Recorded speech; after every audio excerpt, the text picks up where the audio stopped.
Goldfield was acquired by Centerra for cash, and it's in the past. You can say what you want about the acquisition price paid for that, but what it is it is a deposit in Nevada.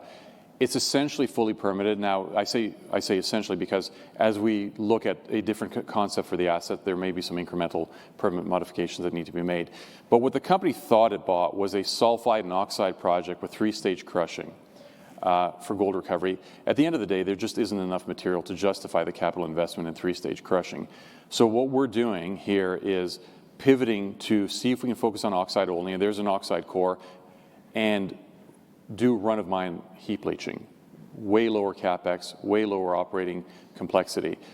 Personally, I've got a lot of experience in low-grade Nevada oxide heap leaches, have done 4 separate projects in that area, and I do believe that there is an oxide run-of-mine heap leach project here.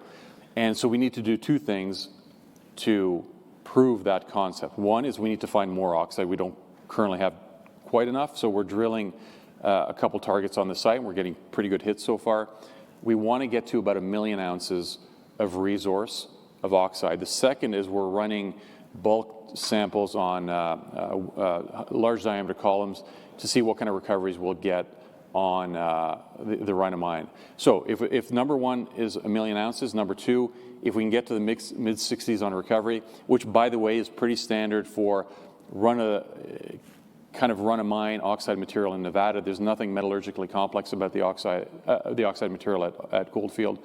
If we get to that mid-60s, and then if you can build something for $2 to $250 million, you've got a pretty strong return project in a mine that produces about 100,000 ounces a year for 7-8 years. So we're proving out the concept on this pivot that you refer to.